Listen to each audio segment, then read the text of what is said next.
Which is why you should never inject growth hormone into a chinchilla. In other news, tech giant Apple of $1,000 monitor stand fame has launched a budget laptop. We've reached out to Hell for comment, but apparently that's not frozen over yet, so we're not quite sure what's going on here. I must go, my people need me.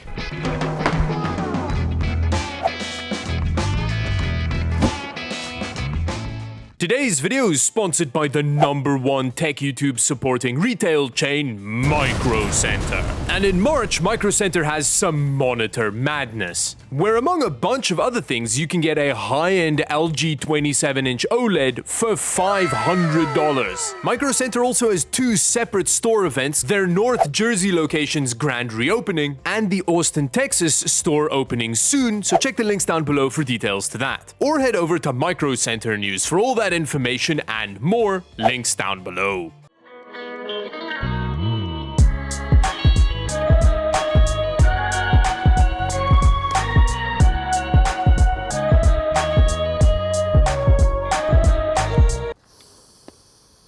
Oh, it still smells like Apple product, hell yeah. This is the new Apple MacBook Neo, and it is a fundamental departure from the kind of tech we're used to seeing in 2026, a year where all tech companies are clamoring over themselves to present their bright baboon asses to the data center people. Whereas Apple is launching its most affordable laptop ever. What a weird time to be alive. And on first impressions, despite the price, this thing is, well, Apple-y. Its build quality feels like an Apple device. It's all metal, put it down on a desk and the one-hand opening works. That's amazing. Now, I will say, straight off the bat, I'm not a huge fan of whatever the material the surface of the keycaps are. It feels a bit weird. I don't love the color. You can tell that the trackpad is a lot smaller, but still, this is like a MacBook. Now, in terms of I/O, there's not a huge amount going on here. We just have two USB-C ports, which in itself isn't unusual for a MacBook, but the bottom port only supports USB 2 speeds. So you only have one fast port on this laptop, and it's not Thunderbolt or anything, it's just a USB 3 port. So I/O bandwidth is one of the huge corners they cut on this laptop, which I actually think kind of makes sense. The type of person who's going to buy one of these doesn't need Thunderbolt 5 to type up Substack posts on crystal trauma healing or whatever. It is cool to see, however, that they kept the 3.5mm audio jack on this thing. Now, the internals of the Neo are fascinating because Apple decided to power this thing with their A18 Pro chip, which is a cell phone chip. Now, 10 years ago, this decision would make the laptop about as capable as a Chihuahua rock climber, but phones have gotten real powerful, so I'm curious to see how it handles a desktop operating system. In terms of the memory feeding that chip, it has 8 gigs of unified memory. Again, that's total system memory for both the GPU and the CPU. On the note of the GPU, the A18 has 5 GPU cores. That's about as much information as Apple gives about it, which is not a whole lot, aside from the fact that apparently it also supports hardware-accelerated ray tracing. Aside from that, in terms of different specs, you just get to choose between 2 different storage configurations, either 256 gigs, which is the version that I have here, or you can pay $100 more for a 512 gig variant. Wow. Interestingly, the Neo still has a high-resolution, high-pixel density display, which uses IPS technology, which means this might be an Apple device which's motion rendering doesn't leave skid marks on my eyes. But yeah, I mean, basically the Neo is just a cell phone in a laptop's body. I'm very interested to see how this thing performs. Now, cracking open the Neo involves removing 8 screws and a weird sliding mechanism which Apple kind of likes on the bottom panels of their laptops. Oh. I slid it the wrong way. Whoa, it's so cute and tiny in there, but wait. In terms of clip mechanisms, it's a little bit different to the one I saw on my 16-inch MacBook Pro, which is like a thing in the middle here. It's got these little guys on the sides. And then underneath that is the beauty that you would expect from the inside of an Apple device, even if there is no upgradability here. Not upgradable, but according to iFixit's latest teardown of the Neo, it's one of the most repairable MacBooks in recent history. It's not great, but at least it's not garbage the moment its battery dies, which is better. I think this board is the laptop. That's like the entire brain of the thing. This is the battery, and then I think that's the bottom of the trackpad, which actually seems replaceable. Like, You've got easy access to ribbon cables and screws and stuff. And then these are the massive speaker modules, which are side firing as opposed to front firing on higher end MacBooks. But still, that's quite a serious looking piece of hardware on either side. And then aside from that, it's crazy how tiny the motherboard is in this thing. It looks like a Celeron based laptop, but again, that makes sense. This is phone internals. And with that, it's finally time to see how this bad boy runs. Setting up a macOS laptop feels about as invasive as setting up a Windows laptop. That's the problem with having such extensive cloud services. I'm still waiting for the day they're going to require areola scans to confirm your identity. But once macOS updates and the setup is finished, it does feel way less loaded down with syphilis than the average Windows laptop. Now, in terms of the trackpad, it actually feels pretty nice to use. It's definitely not one of those hardcore MacBook Pro trackpads, but it's very usable. It doesn't feel as crappy as the trackpads you find on a lot of Windows laptops, so that's actually kind of impressive. The same thing goes for the keyboard. Despite the fact that I don't love the feeling of the surface of the keys, now that it's got some of my gross oil on it, it's feeling a little bit better.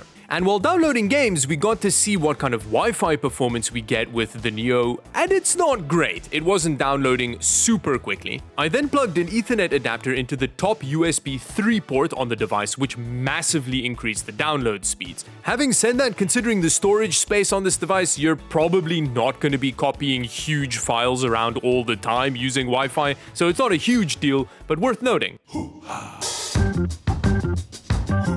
Ooh, and just like that, we've got some Cyberpunk running on our iPhone, basically.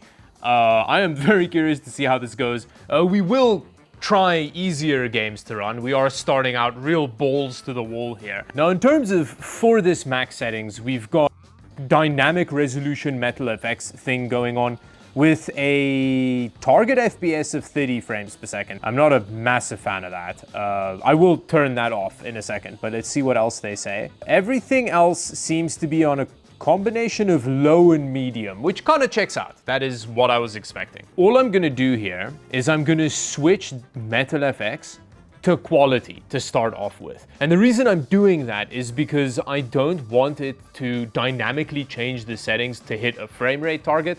I want to see what the system can do on its own. That feels really weird, but look at that. It's actually running on our little iPhone. We've got just under 30 frames per second here. And again, this is with quality Metal FX. So we're not even going that hard in terms of upscaling. This isn't as bad as I was expecting, but I really wouldn't want to play the game like this.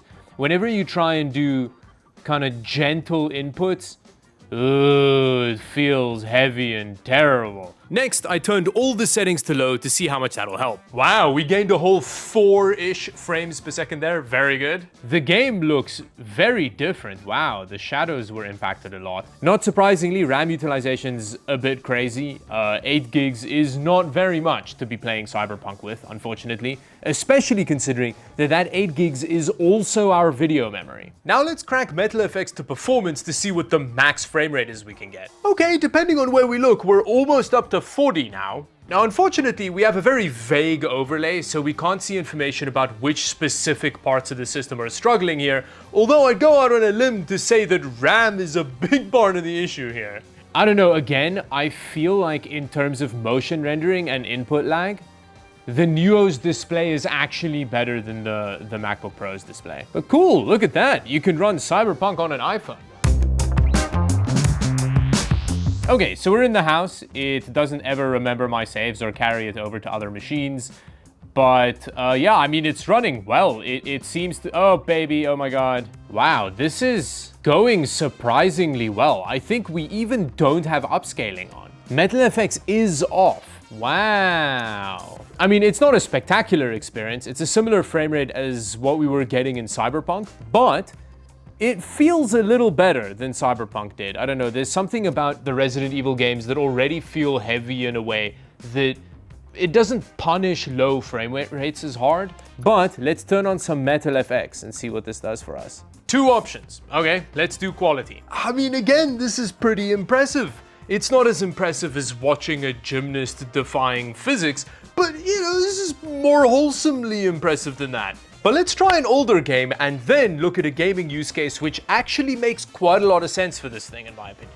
Next, I tried Dirt Rally, which was also a good time to test controller support, which luckily worked pretty well on macOS. My Xbox controller connected pretty much instantly. Although for some reason, the shoulder triggers weren't playing along. You can't rally drive a rear-wheel drive car with no throttle control. I mean, like, frame rate-wise and stuff, this is a surprisingly playable experience. Oh, I mean, you could say the Titans 2 earlier, I don't know, like, don't make me enter the corner expecting it to be a 5. And when you actually remember to turn off VSync, you gain a couple of extra frame rate. It hovers around 60 FPS, which is pretty good. Like, it is a playable gaming experience on what is basically a cell phone.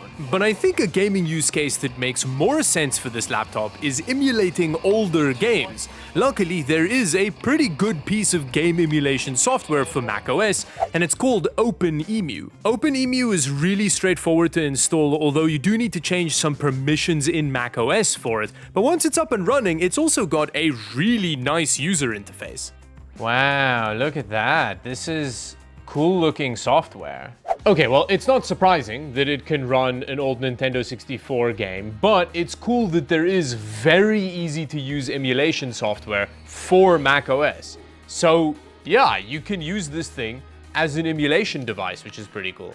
Although this is a naughty way to use it, because it will make Nintendo very, very sad. Very sad indeed. Naughty Dawid. I then decided to really see what the iPhone can do by trying some PS1 games. Wow, and even Crash Bandicoot runs at a solid 60 frames per second on it, so you could play PS1 games on this thing. Which, is not really that crazy an expectation. I'm sure the avionics on this space shuttle can emulate PS1 games, but it's still cool that it can do it, Now, obviously, gaming isn't the intended use case of this thing, not even almost. This is a tool to provide basic computing to people. Like, the thing that this does really well is that it gives you access to basic computing, but it doesn't feel like a cheap piece of crap, which a lot of budget Windows laptops really struggle with. So this thing is honestly like kind of a nightmare for Windows laptops. But with that, let me know what you think of the Neo down below, subscribe to the channel on the way down there, and until the next video, thank you very much for watching. Bye bye.